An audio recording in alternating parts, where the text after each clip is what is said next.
Hello, my friends. This is Lali here for Interpreting Tradition. Today is the 3rd of August, 2024.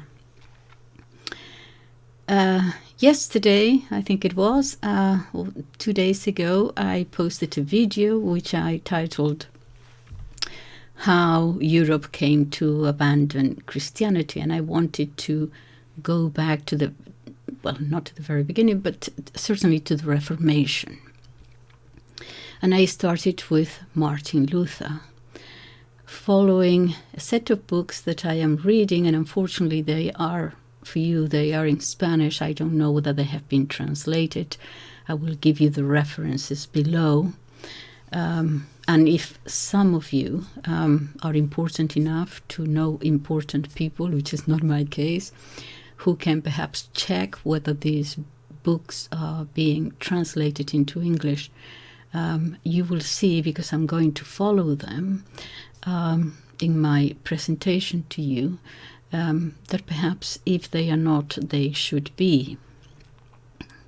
Okay, so I started with Martin Luther, and today I am going to go to the other reformer, Calvin, and his theology and his approach is going to actually be much more influential than Luther was.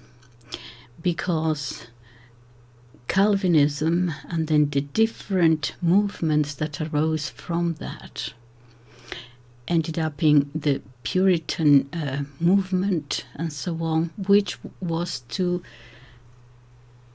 be reborn in the United States. And it is American Protestantism today that is hegemonic, it seems, in most parts of the Christian world, what used to be Christendom, which ended up with Luther in any case. But so this is the sort of kind of standard hegemonic Protestant, Puritan, American understanding of what Christianity is. And in fact, they call themselves Christian, not Protestant or Calvinist or Puritan, although that word is mentioned sometimes. But before I do this, I want to just devote 2 or 3 minutes to something that I'm going to apologize, first of all, to all those who already know this, because I know that most of you do. But there are some people who don't, and it's probably one of the first few times that they hear it. And you probably wonder, well, isn't that known by everybody? Well, no, it isn't. And sometimes I see it in the comments. Okay, so please forgive me. I'm not trying to disrespect you in any way. As I said, you can jump to where I start with Calvin. Allow me to. Okay, one is this question of Roman. Because in all of this, it's always the Catholic Church there and the reactions to Catholicism, okay, and the Church.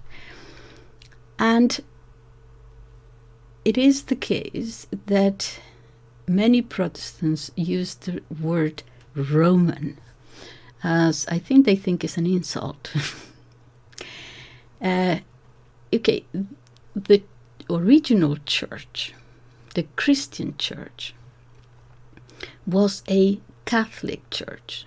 Both the East, what is today the Orthodox Church, and the West were united for the first 10 centuries. Then there was a split between East and West. The East, the see in the Eastern Church, would be in Constantinople, Byzantium. Yeah, that was Greek. Today's Istanbul is in Turkey. But at the time, it was a Greek-speaking area of the world, Asia Minor. Okay, so that was Greek. So the see the authority of the church had two places. One was Constantinople, the East, and one was the Latin, the Greek and the Latin, yeah? And the Latin was in Rome. Okay? From the very beginning, from the very first apostolic fathers, Ignatius of Antioch, all those, they already refer to this Christian church, okay, as being Catholic, which you know means universal. In other words, the difference, one of the difference about the Christian church was that it was no longer to be national or tribal or representing your community or your tribe or your nation. It was to be, in the words of its founder, Jesus Christ, it was to be universal. Go and spread the gospel to the four corners of the world. Its mission was to go and evangelize everywhere. So it was no longer a local religion. All right? Now, with this split between East and West, obviously one was the Greek Eastern and the other one was the Latin Roman. That is how it became, as we all of us Catholics know, the Catholic Apostolic Roman Church, not the Greek Church. Okay, so the Greek Orthodox Church is the original, together with what we now call the Catholic Church, is the original church. Right? I know that there are discrepancies here about when the split was made, about one word, the other word, sometimes to do more with translation, sometimes to do more with culture. Okay. But, all right, so when you say that I am a Romanist, obviously, because I am Catholic, therefore, under the jurisdiction of Rome. The church in Constantinople is there sort of in the midst of, it has its authority, but is now in a Muslim country. There is the Greek Orthodox Church, and perhaps even more powerful now, the Russian Orthodox Church. So the churches in the East became, so to speak, national. Do not misinterpret this. It is not that they refuse, the Greek Church does not refuse entry into the Greek Orthodox Church from anyone who's not Greek. That is not the case. But it is the Russian Church is in Russia, the Greek is in Greece. The Roman Church does not mean that it is the Church of Italy. Okay, hence continue with the word Catholic, Roman as opposed to Greek, as opposed to Constantinople. You understand? Now this Roman thing was accepted, it was not controversial, but during the Reformation, certainly in England, when all the upheavals, it was used to say, well, if you are Roman, obeying Rome, then you are against my country, you are a traitor to England, to the nation. So it became a sort of a baseball bat, to say, you are a traitor to my country if you are Catholic, you see. And it is this interpretation, which was not the original one, the one that then traveled to America. And so in the United States, you will see still among many Protestant sections this Roman thing. It is not an insult. It is a fact. Okay. All right. The other thing is about the Bible, and this is going to come up again and again, especially with Calvin and Calvinism, and certainly the Puritan movement. Now, the Logos, the Word, was made flesh. The Word was not made book. The Bible, the Catholic Church, that in the beginning, meaning the today Catholic and the Orthodox Church, accepted the whole of the Old Testament as part of the Bible and selected which Gospels would be part of that Bible that we now call the New Testament. They had to reject many because there were absolute deliriums there. So according to the tradition handed over from the apostles through the apostolic fathers, what was Christian and what was not. Because remember, the Gnostics came in very, very quickly to calling themselves Christians inside the church, and the heresies and so on. They had to decide what was Christian and what was not. Okay, they decided on these 4 Gospels, the New Testament. The epistles are part of the New Testament, and they accepted the whole of the Old Testament because Jesus himself never repudiated the old law, as you know. I did not come to destroy it, I came to fulfill it. Okay, so it accepted the whole thing. Some of it is religion, some of it is history, and in history, the history of the Jews, some of it, as all history, may be perhaps exaggerated or not, or this or that. It was the history of a peoples. But it is not part of the religion of Christianity. It was accepted because that is where Jesus came from. You have the prophecies of the Messiah, Isaiah, and then you have Jeremiah, all that. Okay, so it accepted the whole lot.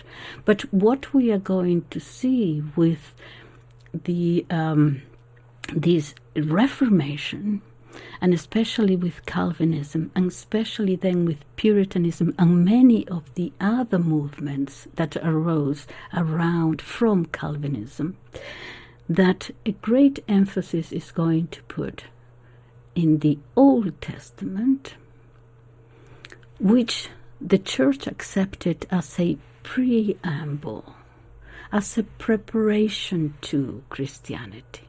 I know that Jewish people don't accept that, but the Jewish people are Jewish, they're not Christian. But the Christian Church accepted us as all the prophecies as a preamble, as a, if I can put it in American terms, a warm-up. Don't know how else to say. Okay, but the main thing in Christianity is the Old Testament. It is the Sermon of the Mount, not Deuteronomy. We can learn about the history of the Jews and so on, but okay, because this is going, I tell you this because this is going to come up again and again and again.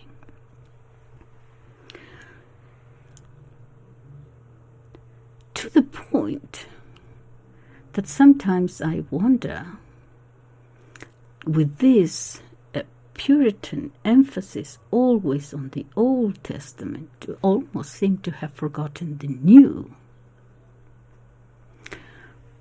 What is going on here? So let's start with Calvin. We saw that with Luther, became sort of the German nation. We saw the epitome of the German nation, and there was I don't know whether there is still a Luther Day. As a matter of fact, it was on that day that in the period of the 1930s in Germany, you see the first open attack against the Jews. It was the broken windows. I don't know whether it was by, it goes by broken windows or broken glass. The first open attack against anything Jewish, against the houses, against the establishments that they had. Okay. But we saw that through his reform, which was not moral, but it was doctrinal, and I read you quotes from him that said what I wanted to do was to, he says, I do not want to challenge the Pope with, I want to challenge the Pope with the credo, the creed, and with something else, not with the Decalogue, the Ten Commandments, because in questions of morality, we are all rather weak at the end of it, quote from him in one of his letters. But what his reform gave rise to was that the German princes who were against the emperor managed to get power. Yeah, so it ended up in a political battle where a king was established, certainly in the Scandinavian countries, which had had an elective monarchy, and now we see the consolidation and eventually the consolidation of the nation state. Okay, let's go to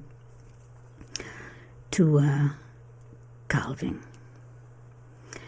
So obviously Luther was the first branch of Protestantism, but he did maintain the hierarchy of the church. He did maintain bishops, and it is what we are going to say an episcopal church, episcopus, bishop. Okay.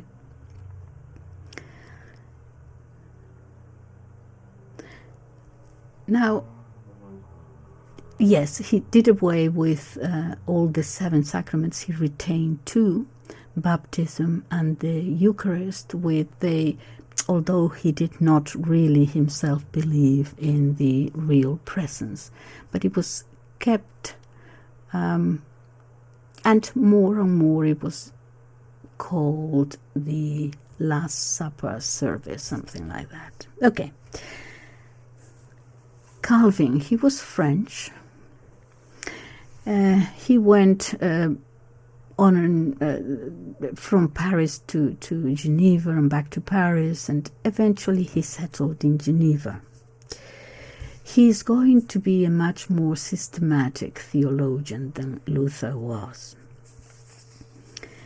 He was a man of very wounded, physically wounded. He had horrific bad health. He was constantly in pain, constantly ill. And he's going to maintain this idea of original sin. Humanity was practically destroyed. So,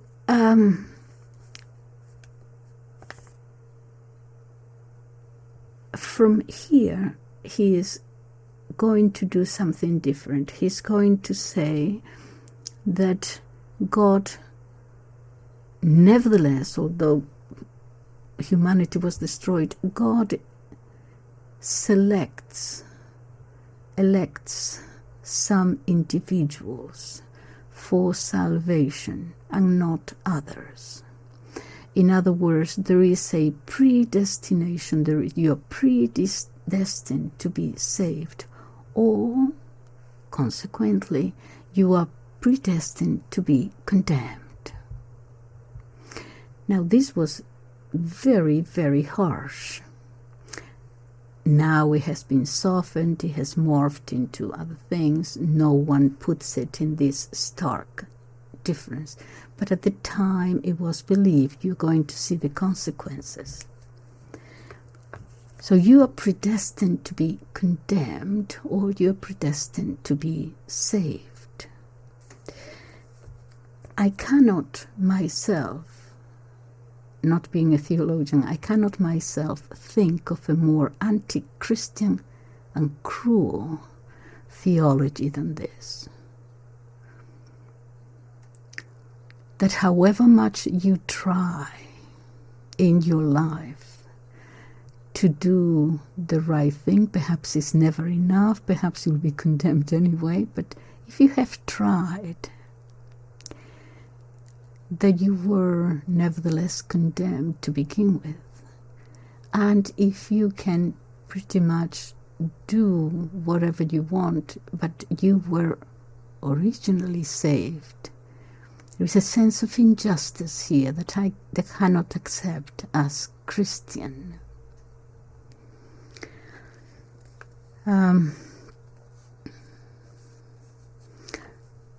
In Geneva, he is going to set up an authentic theocracy, which sometimes becomes absolutely insane, because although he accepted the free interpretation of the Bible, nevertheless, those who went against his understanding of Christianity, his own Protestant belief, they were very much punished. We saw, I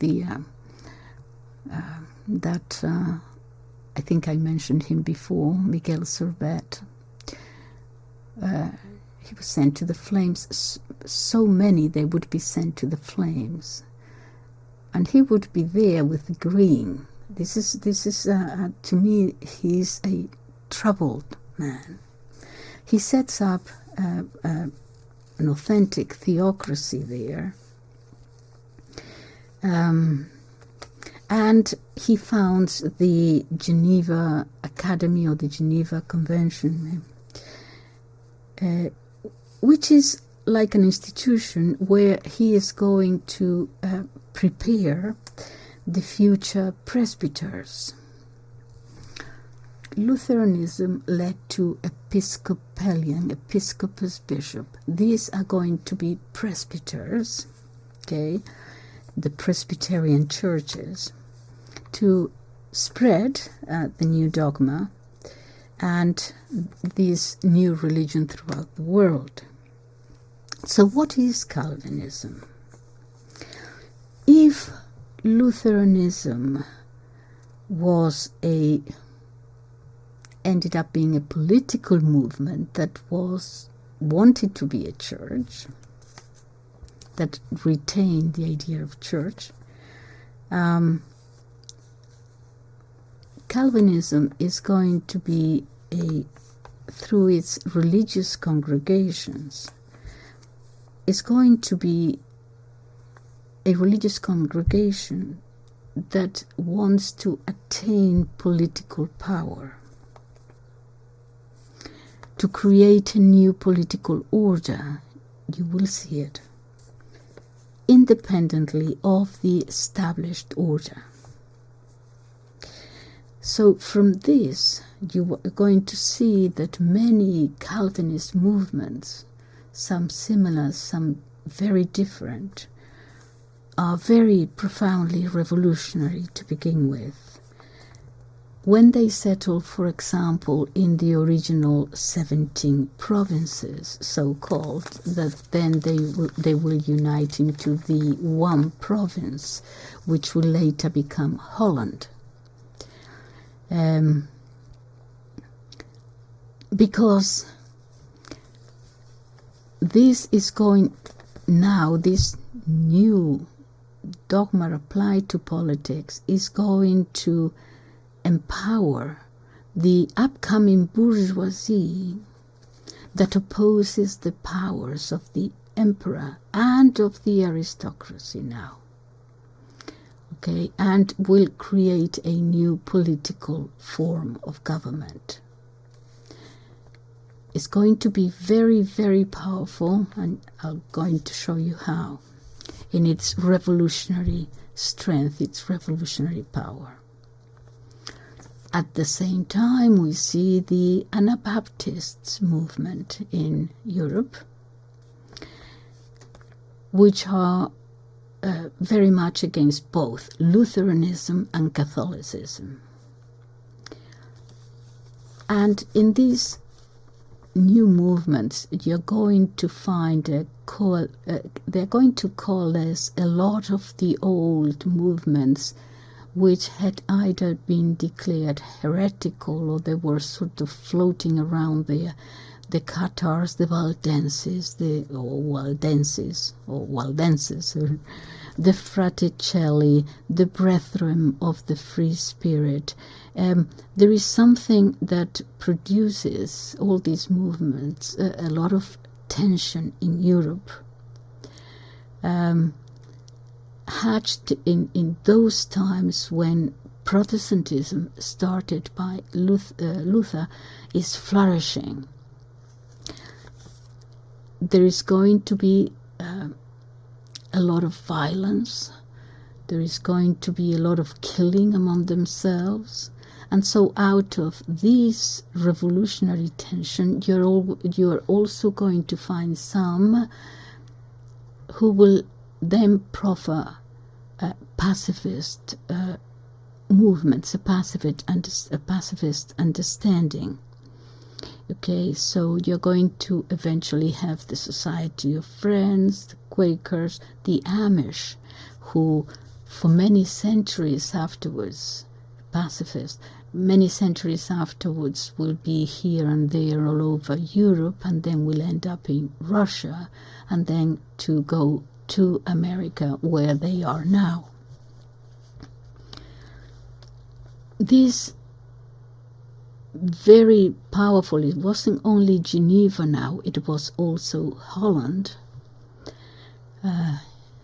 Geneva, Switzerland, yeah, for those of you who are outside the West.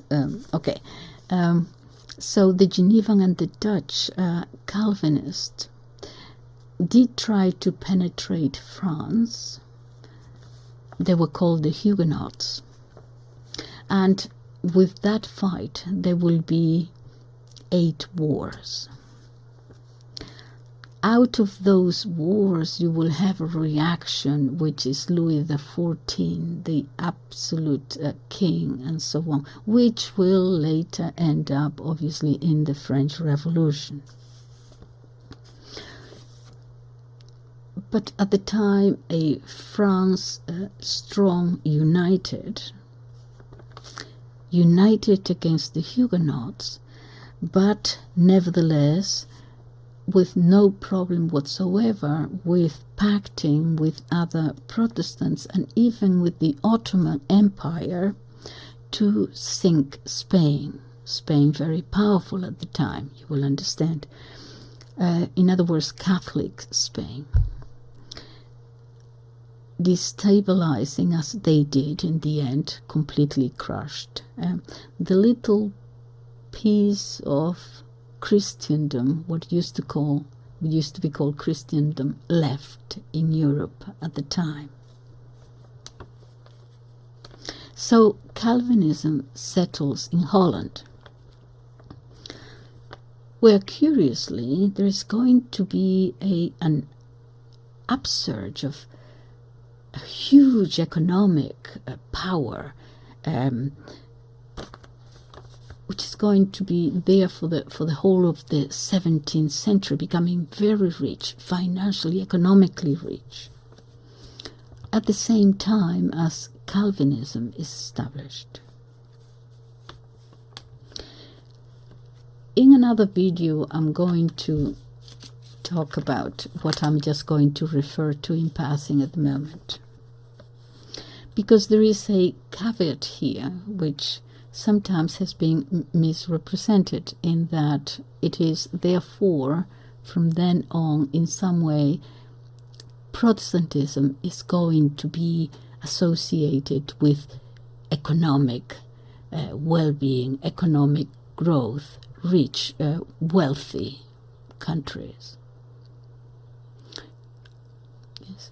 And there is a caveat here, because it is interesting, because it brings us back to the Jewish people. There is a book which is actually on the internet too. It was first published in 1901, and I think it has been republished now in 2021. The author is Werner Sombart, Werner Sombart, Sombart. Okay, and he wrote a book, The Jews and Modern Capitalism. This was in answer to Max Weber, the the Protestant ethic and the spirit of capitalism. I will come back to that, where he also associates economic growth, wealth, and so on with Protestantism. Okay. So Sombart, in his book, The Jews and Modern Capitalism, he explains, and I just read a little bit of it, but he explains that from the expulsion of the Jews from Spain in 1492, the Jews will settle in many places, but certainly many of them went to Holland, to the 17 provinces there. And they certainly added through, because the ones who left were the wealthy ones, they will certainly create or give a sort of economic vitality to all that area. So if you join, if you put together now Calvinism and financial power, you can understand the wealth and the strength of, for example, the Company of the East Indians, and how Holland became throughout the 17th century so powerful that actually they were able to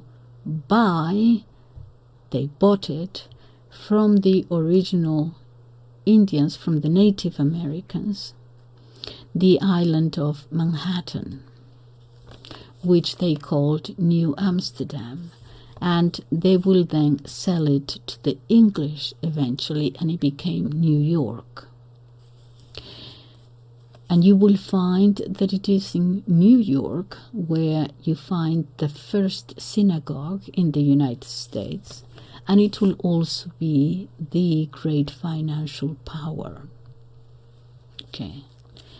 Now, going back to Calvinism. Calvinism cannot easily penetrate France. It cannot penetrate England either. England doesn't want to be Catholic for obvious reasons, Henry VIII and so on. It does not want to become Lutheran. They found it a little bit strange about sola scriptura and a lot of other things. And they didn't want to do that. Especially also because it is in the English psychic not to be second fiddle.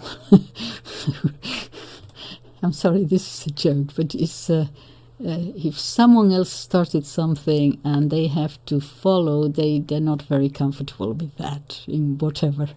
Okay, so anyway, but that's a silly thing to say. But anyway, so Henry VIII broke with the Pope. You know why? And so what they want is to set up their own church. So it's going to be the Church of England.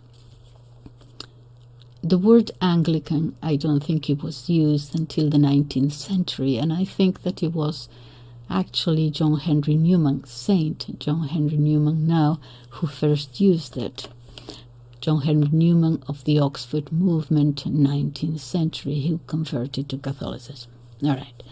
So they have their own church, with the head of the church being the king. Important that he wasn't to break away from the Pope. So the only way that Calvinism could penetrate England was through Scotland. John Knox. I have something flying here.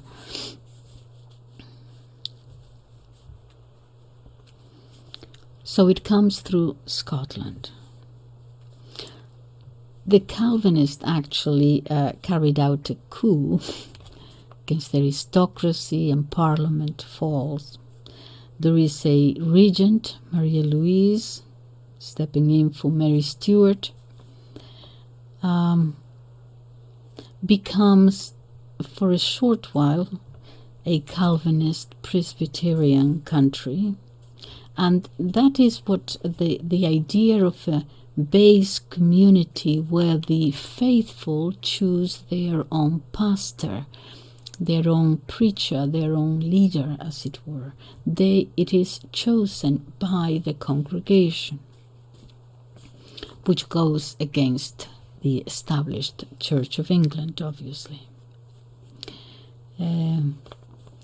As an anecdote, however, right now, for example, in the United States, there are websites where you can take an online course and they give you the accreditation of preacher. Quite a lot of those TV preachers actually get this accreditation. No one has to ordain you, obviously, but you can get this certificate with only 2 weeks. The course lasts about 2 weeks. This is important. They give you a certificate, and so you can register, okay, in the register of churches in the United States, and anyone can do that. There is even a satanic church which is in the register. Okay, so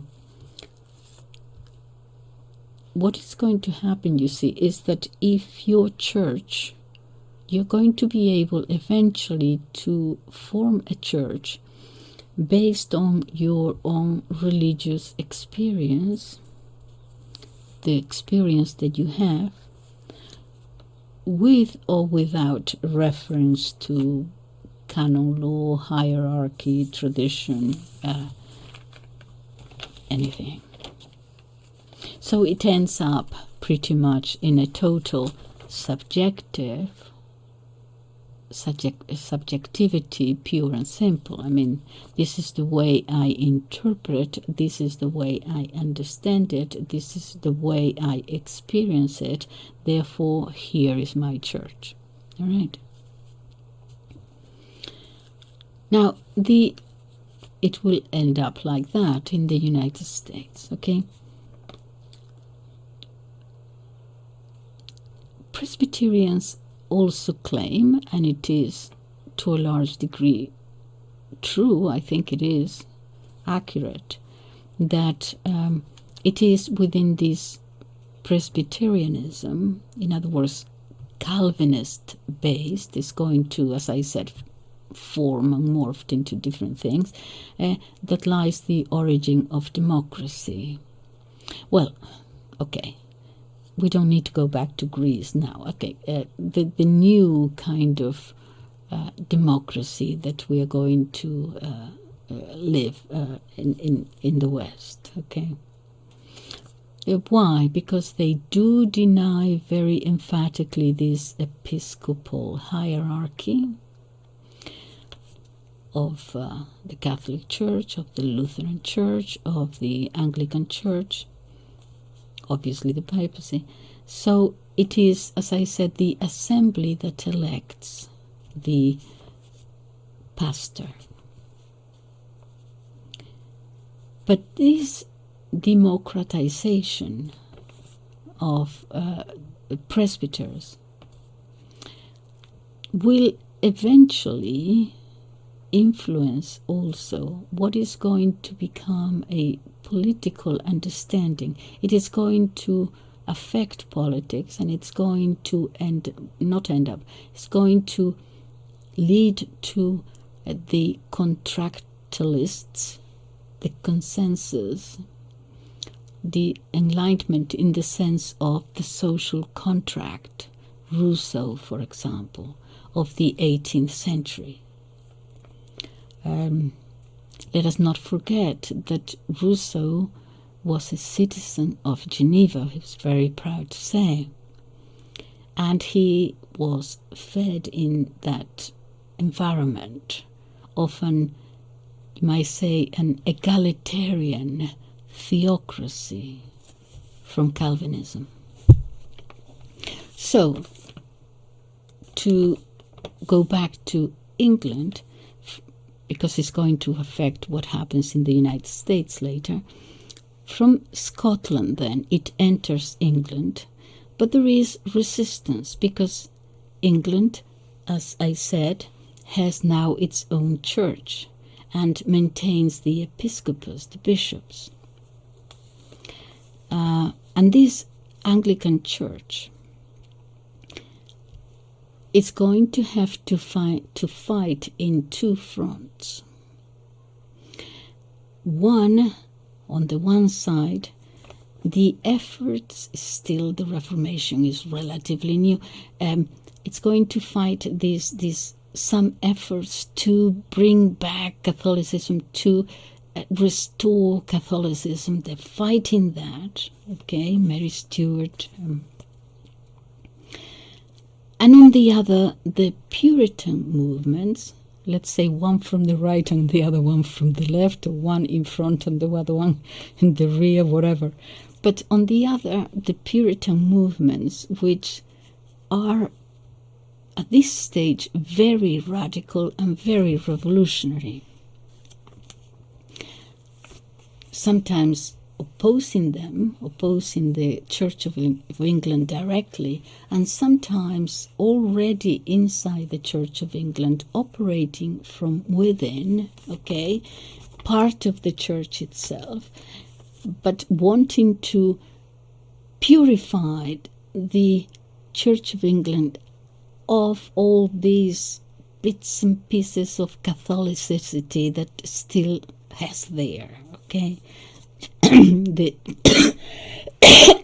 Excuse me, the gestures, the forms, the vestments, the liturgy, all these things, too Catholic, they are working to purify it out of those, as they would put it. And then comes Cromwell. Excuse me, I'm going to get a glass of water. Okay, so, yes, now Cromwell. He's the great revolutionary. He is a Puritan Protestant. Now we are going to see, we're no longer going to talk so much about Calvinism. It comes from Calvinism, but it's now Puritanism. He is going to have the king, Charles I, executed. In any case, Charles I was suspected of perhaps being a little bit too close to Catholicism. He embarks on a Puritan revolution, brutal it was, similar to that of Geneva, and with a Puritan morality. Practically everything is going to be banned. Certainly alcohol is going to be banned.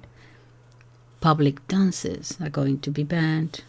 The celebration of Christmas is going to be banned. Easter is going to be banned. Why?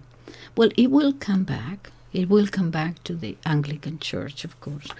But then eventually, when it metamorphoses again in America with the passing of time, and you will see how this will lead to subjectivity and even atheism, it will eventually, Christmas become Santa Claus, and Easter will become the Easter Bunny, and in America, and the Easter parade, and your bonnet in the Easter parade.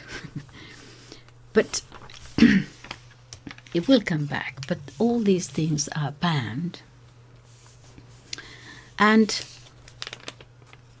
so, revolutionary as he was, he nevertheless has people to the left, if we can put it that in political terms, to the left of his army,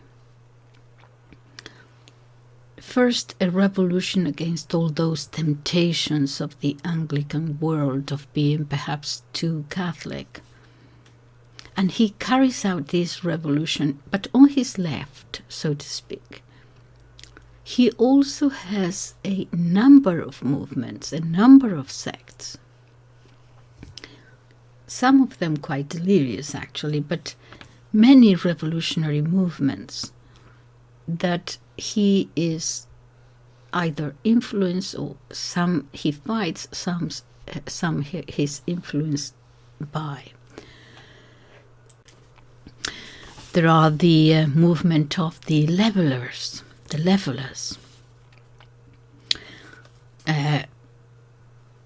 which is a kind of pre-communism kind of thing. I'll explain it. The diggers who would actually go, and now the revolution is not only moral or doctrinal, is becoming political. The diggers go, and after the enclosures by the aristocracy, they want to take, and actually do in many cases, take land from the aristocracy for the people. This was very popular.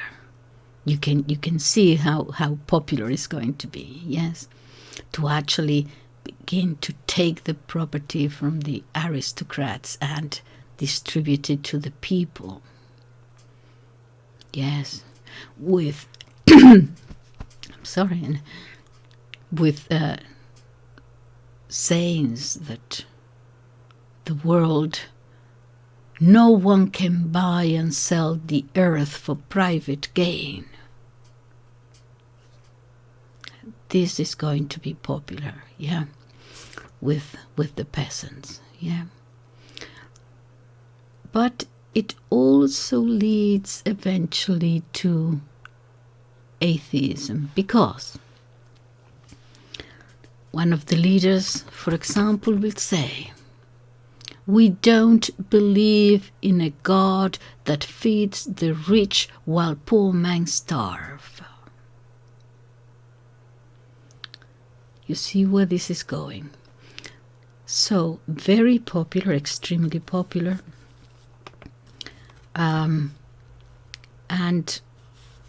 But within those same groups, there were still those who would agree with all that, but who would still believe in God, and we are Christians and we are doing the right thing.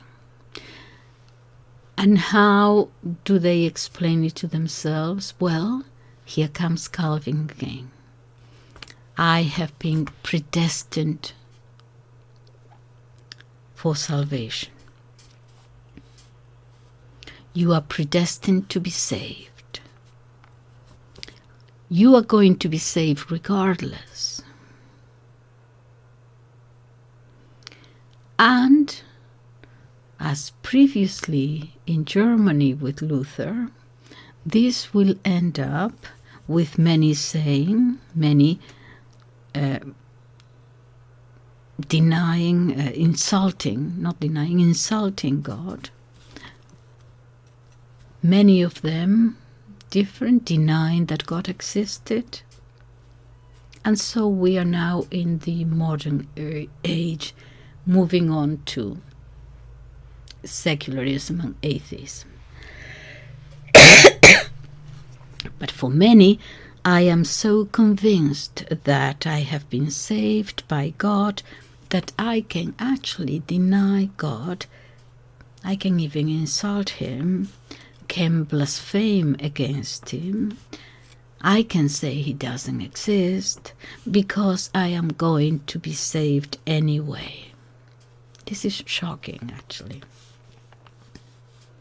This is a twisting of turning over of salvation, spirituality. Now, in Catholicism, we are accustomed to a Christianity. We have heard it all our lives, that Christianity is a revealed religion, that it will not go against man's nature, but will harmonize it. And we understand that in order to obtain salvation, or to go to heaven, as we say, we will have to try hard here on earth to do the right thing, to cooperate with grace, not against it, and so behave accordingly, so that our faith naturally has to influence how we lead our lives, our works, our conduct. So this is very different, that in some cases these original Protestant movements entered into these deliriums of thinking that I can deny God and be saved, for God has predestined me beforehand to salvation. This thing about salvation is very real now in the United States, not so much in Europe. You don't see in Europe anyone going around asking you, are you saved? I found it when I first went to the United States very, very strange. Just the question, are you saved? What does that mean? My answer would be, well, I hope so, but I don't know until I get there, All I can do here is perhaps my best, but ultimately I will be judged, and it is not me who's going to judge me, so it is really up to him what he decides, I hope, in my favor. But how can I know at this stage? All I know is what I can do and what I do and what I don't do. I found that the question very, very strange. There is this almost obsession with this save thing. I found it strange anyway. Okay, so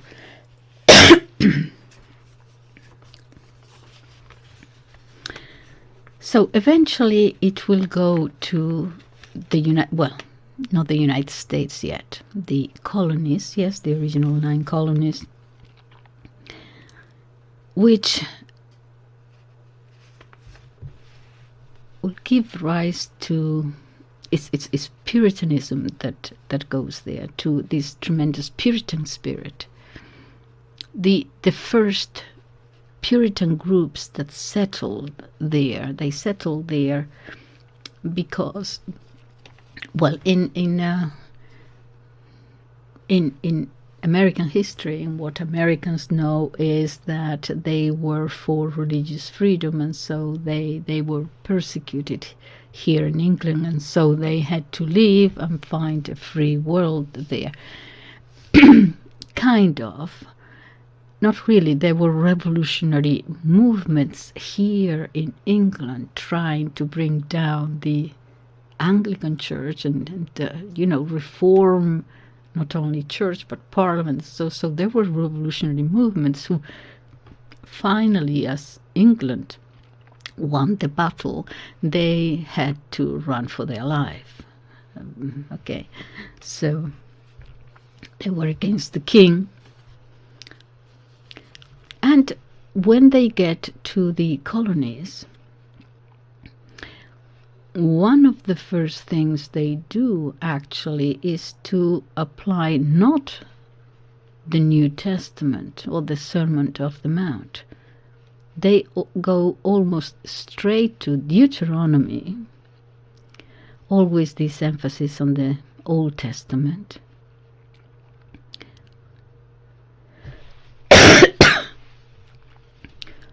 The adulteress has to be stoned.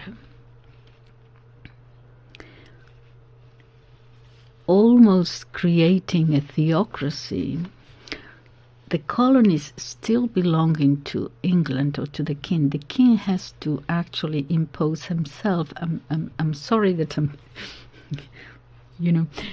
have to say this, but they still were part of the metropolis, and the king wanted to stop that and impose himself, because otherwise, as he saw it, that would end up in another theocracy.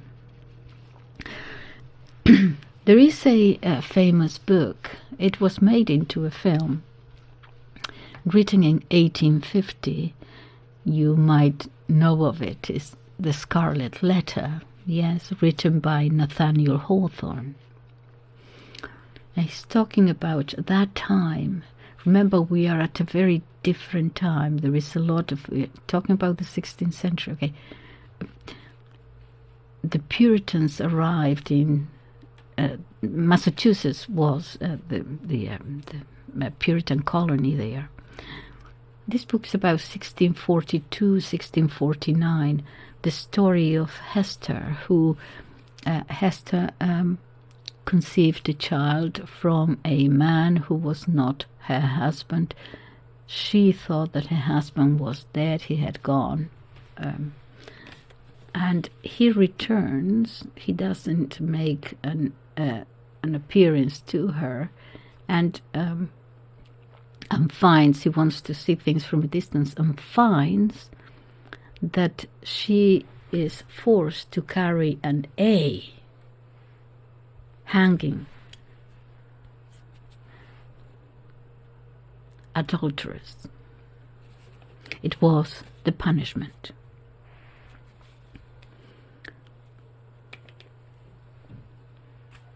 The Puritans of the Mayflower, which is now almost a mythical understanding of American history. Those were the most radical element in England opposing the Anglican Church. And they arrive and they had to flee, and they were welcome. Yes, they were, by the native Indians, the Wampanoag Indians, and they welcomed them. There is an expression of hospitality there, and that was the first year. And they give thanks, hence Thanksgiving Day in the United States. The second year was different. They began to annihilate the Indians. Since they are reading scripture from almost not a Christian but a Jewish perspective, going against church's tradition, scripture is sacred revelation and tradition.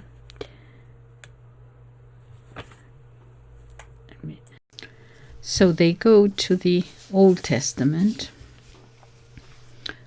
Okay, so let's go to the Old Testament. What did the Jews do when they got to the Promised Land? They started fighting. Some would say annihilating all the other tribes living there. There was a sort of an extermination. So what do Puritans do when they arrive to the New Jerusalem for them? Because that is how they saw it. It was the new Zion. It was the new Promised Land. Those 13 colonies. They did proceed to annihilate the tribes there, who, in any case, according to Calvinist dogma, the Indians obviously were predestined to condemnation, economically and in many other forms inferior. This is what the Puritans had in mind. You were not predestined to salvation, therefore, eventually you were less than a human being. Why, if you are Christian, it doesn't occur to you, perhaps, that Jesus' message, order almost, go and evangelize. Why don't you perhaps start evangelizing the Indians? Well, in today's terms, oh no, you are robbing them of their culture and so on. But at the time of the 16th, 17th centuries, didn't you even try to teach them what you were about, what your religion was about? They might not, of course, have accepted it, but shouldn't you, at least as a Christian, try? No, not if you were a Puritan. Why?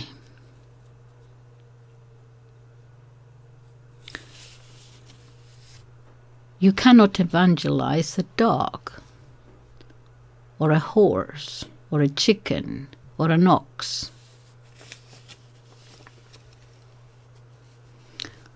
They were not predestined, therefore they were inferior. We're going to see another thread here to racism. No, I am not going too far.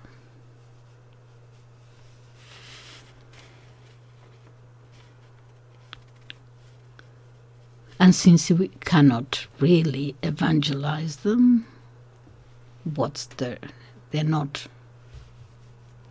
predestined to condemnation, we must as well put an end to them.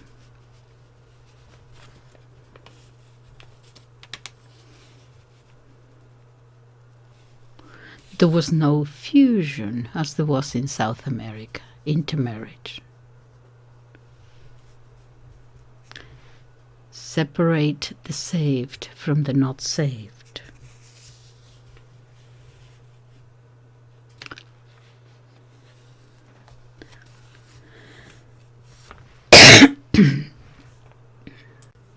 In this free interpretation of the Bible, untied to the tree of its roots, this image of the Puritan of the 17th century, in this interpretation, they read that among the children of Noah, one of the children, Cam or Ham in Hebrew, who, according to the Table of Nations in the book of Genesis, was the second son of Noah, and the father of Cush and Mizraim and Phut and Canaan.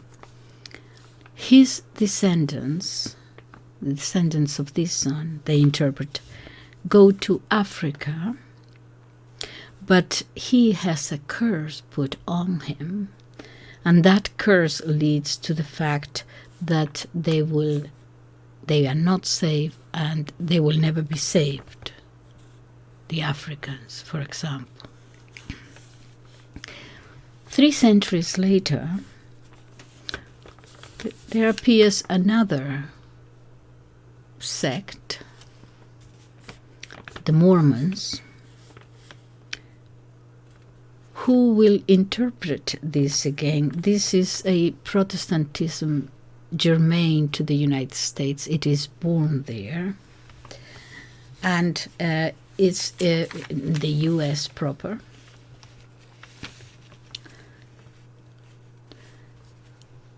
And Joseph Smith is the founder, and they believed, again, it doesn't matter if these things have changed now gradually, but at the time, they believed that Jesus, when he resurrected and after his ascension to heaven, he actually didn't go to heaven after those 40 days after the resurrection. He didn't go to heaven. He went to the United States. And he started preaching there.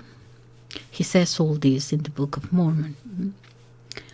And those who were evangelized by Christ himself in America remain white.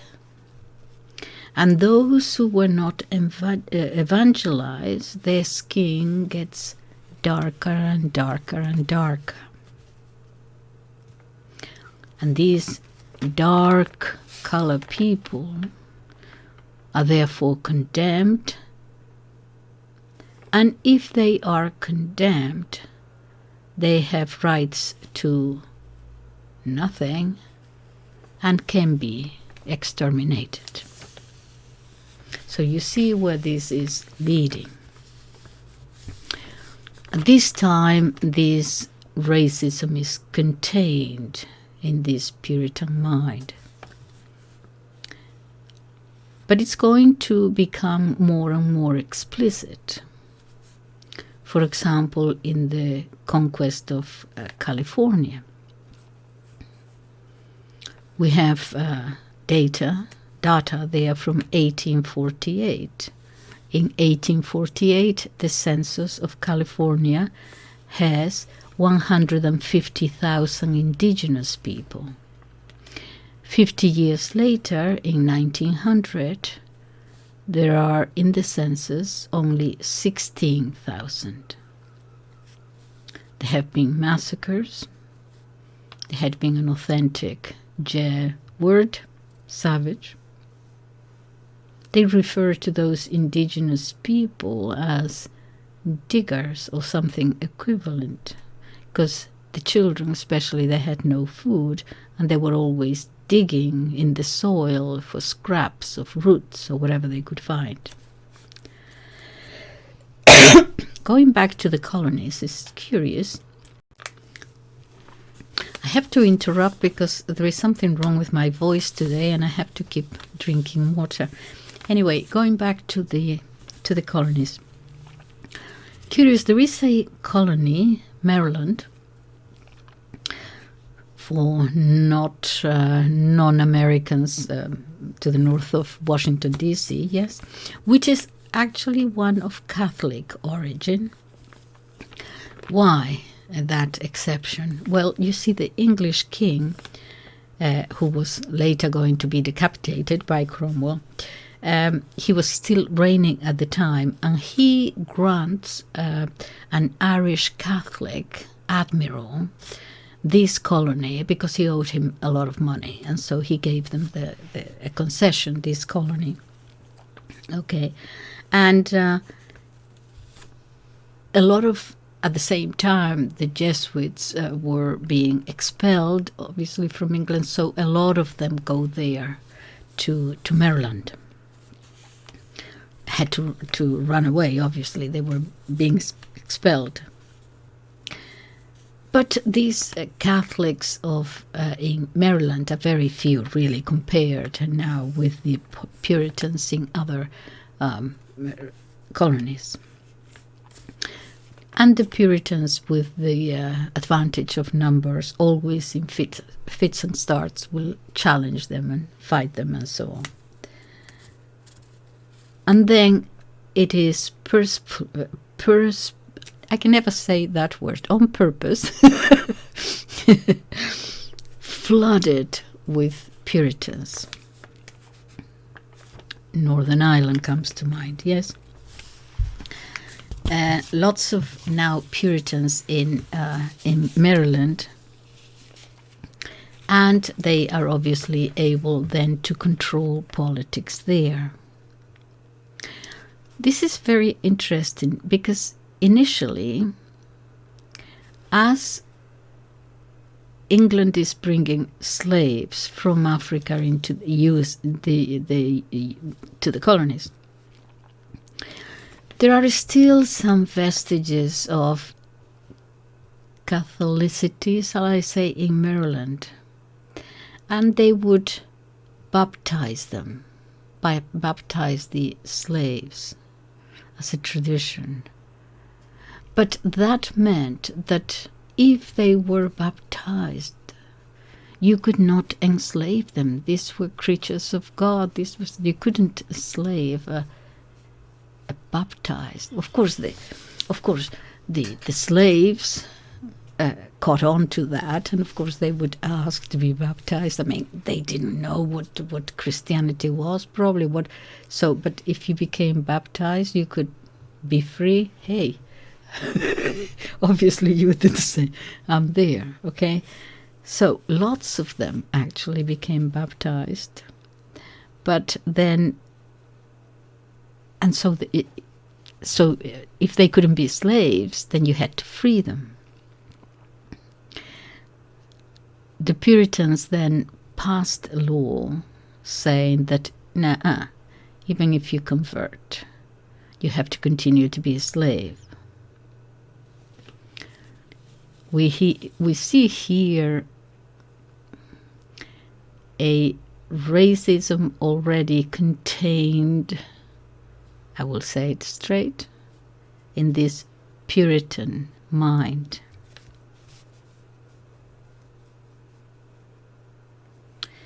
I think it is important, because it's not well understood,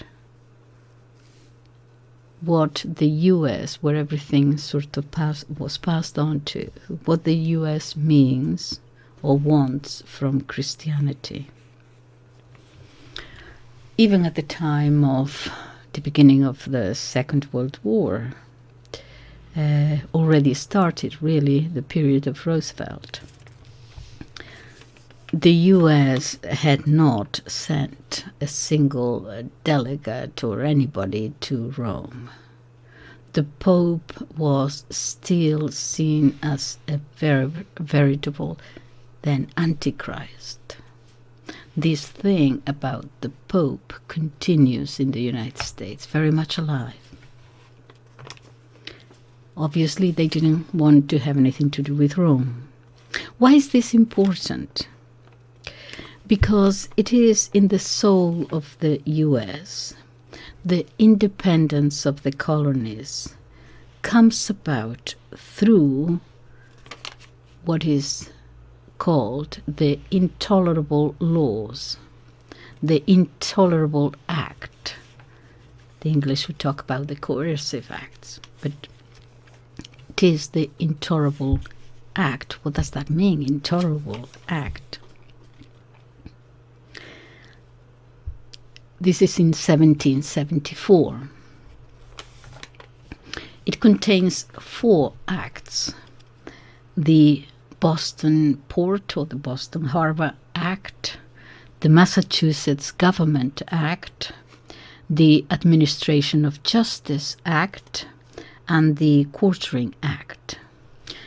This is very important. What happens? We all heard about the tea expelled and no taxation without representation and so on. Okay, what happens? They are still colonies, so legislation comes from England for the colonies.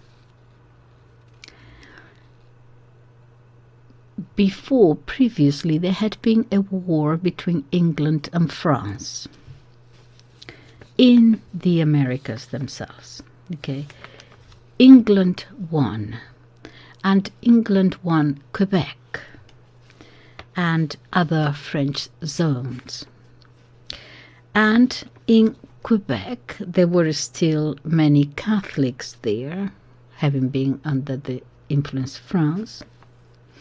And the King of England at the time, perhaps they came to an agreement about whatever, but the King of England enacts a law of tolerance towards those Catholics in the French zone of what is now Canada, yeah?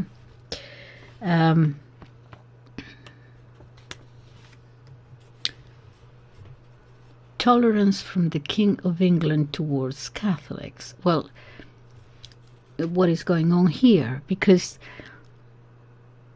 Catholics were denied any civil right until 1829. Catholics could not even attend university until the first quarter of the 20th century. So what is this about something coming from the King of England with tolerance for Catholics to be able to allow them to celebrate the Catholic Mass? Or perhaps with his relationship with the Puritans, perhaps he was just being bloody-minded and just wanted to throw a spanner into the works. I don't know. But he passes this law that those lands, which are now in Canada, and which had been French, and there are Catholics there, they should be allowed to celebrate the Catholic Mass. And the Puritans reply, you kidding me? Catholic Mass here? No. Okay. And for that was intolerable. So these laws are intolerable, and the Intolerable Act is enacted. Some, true enough, are a rejection of the laws passed in England from the metropolis, the harbour, the port, the Boston harbour, which was already dominated by Puritans, by the way, and there was quite a little bit of a mafia goings on there, with the tea and many other things, to which the king wanted to put a stop to. But this other law about Quebec and the Catholics was not to be tolerated. Absolutely not.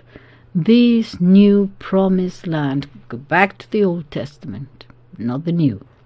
This new promised land that God has regaled to us, regale us with. Catholic Mass here, and the War of Independence starts. Yes, taxes. Yes,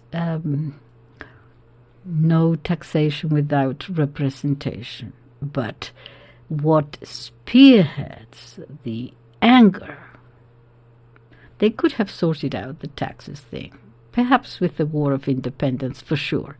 But what created this anger, for the first impulse to the War of Independence, starts with a theological issue. Boston, Massachusetts, where the Puritans of the Mayflower arrive, a land belonging, as we said, to the Indians who were exterminated. You will not be surprised, therefore, that a few kilometers away from Boston is Salem, and the persecution of witches, and the Scarlet Letter with the woman having to carry a sort of a big A for adulteress, as in Deuteronomy. I say this for you to sense the environment of the time, how important all these things were. We wouldn't go to war now for someone saying a Catholic Mass, and okay, it was important at the time. Their identity was there. It's especially an anti-Catholic agenda.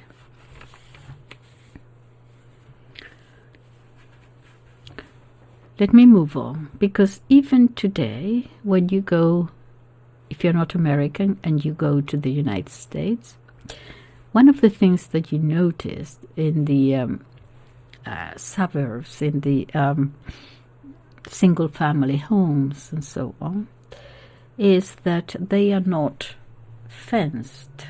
Okay, so you can actually go in and drive your car into it. they're open. That is strange for a non-American person. They're not closed in, I mean. You can trace it back to this idea, the whole culture, even stupid little things like that, versus on the idea that we are because I say this, although it might seem a little bit of a silly example, but it's leading to that duplicity that we're going to find between public and private morality. That is why I pointed it out. In other words, no offenses. We are the chosen. We are the elect. We do not sin openly. We show ourselves. We need no walls. We do not need to cover ourselves because we have nothing to hide at all. And this is again an inversion, because we are going to now see how in this Puritan world, and perhaps in the Protestant world, but certainly in the Puritan world, there is going to be this duplicity of public and private morals. I am in the community of the chosen, of the elect, and you will never catch me. All you're ever going to see of me is good, is a purity. I do not sin, not too much anyway. I do not commit adultery. Publicly, yes. Interiorly, my life could very well be a disaster. I could be whatever, a drunk, whatever. But the important thing is that no one sees it. You are not exposed. That no one finds out. That is the most important thing. You see it in politicians, yeah? Cannot be caught. And there is this, therefore, tension about morality. How about inside? You have to create this duplicity there, and that duplicity is going to create tension, a moral tension.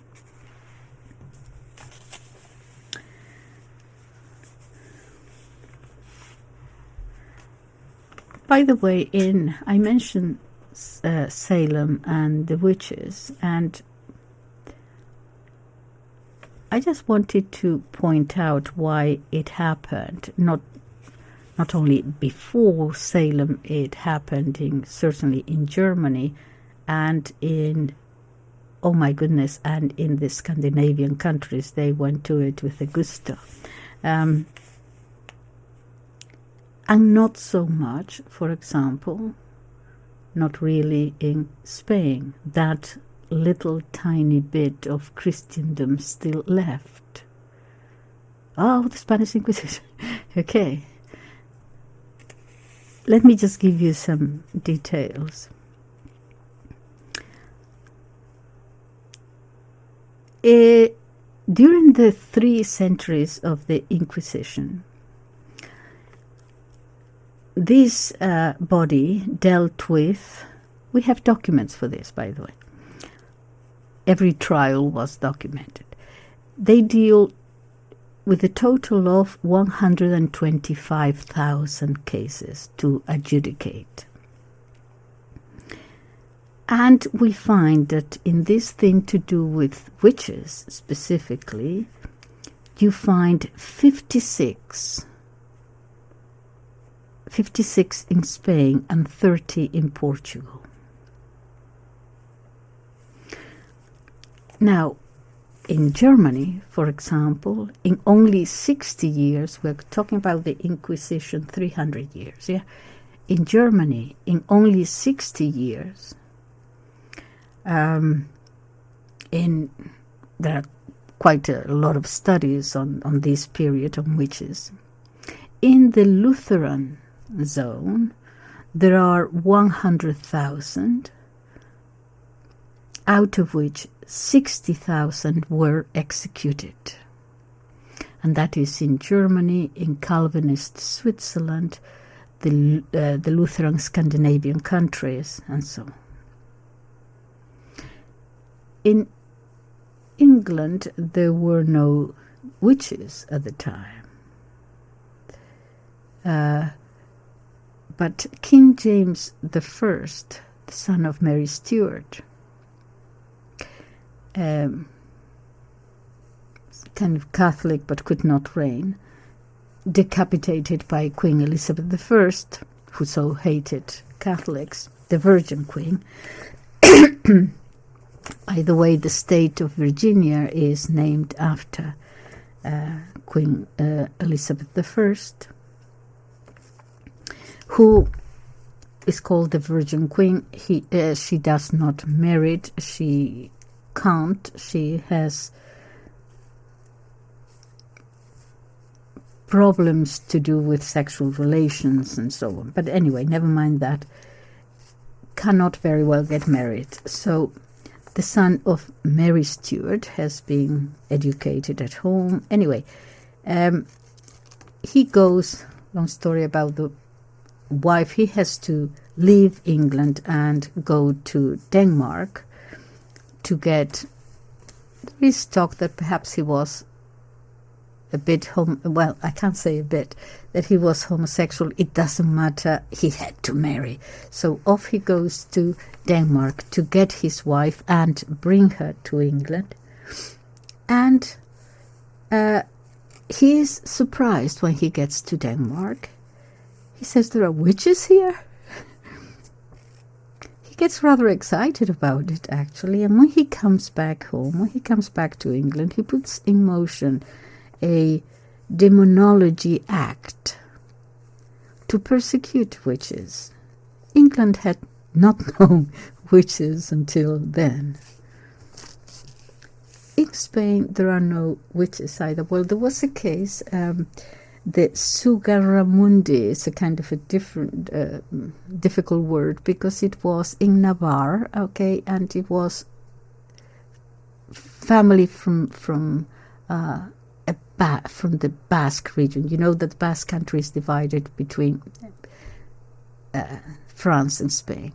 And there is a family who came over to Navarre, now in Spain proper.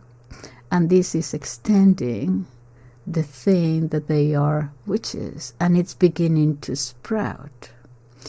And so the bishop is getting worried. What is this about witches? And so he calls the Inquisition, the General Inquisition.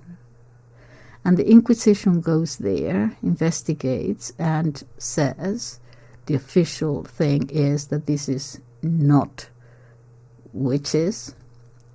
First of all, because the Catholic Church does not believe in witches. Let me say that again. The Catholic Church does not believe in witches. It believes in evil, that evil exists. And it believes in the devil, that the devil exists. And its many manifestations. But an actual witch who can turn your glass into whatever it is, no. So they conclude that this is nothing to do with witches. This is to do with ignorance and superstition. Superstition and old pagan remaining ideas of paganism and sorceries and the evil eye and all those things. Okay, but that is superstition, and ignorance is not a theological issue, so they will not deal with it.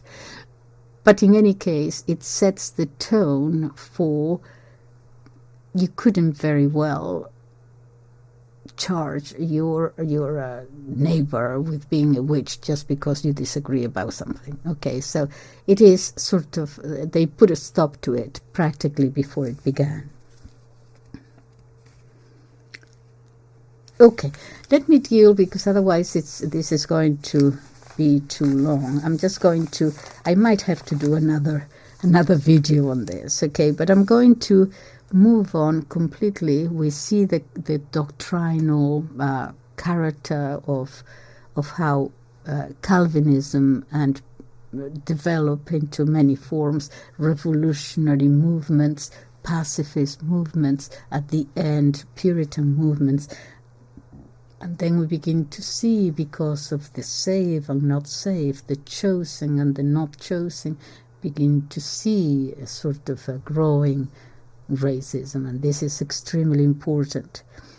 But I just want to touch very quickly upon one other matter, and that is, actually perhaps I'll leave it here. I was going to talk about the approach to marriage, matrimony and sexual relations, but I need a little bit of time, and I've been talking for an hour and a half, so I'm going to leave it here. So there will be a third video on Calvinism and Puritanism. Okay, thank you so much for listening. Bye-bye.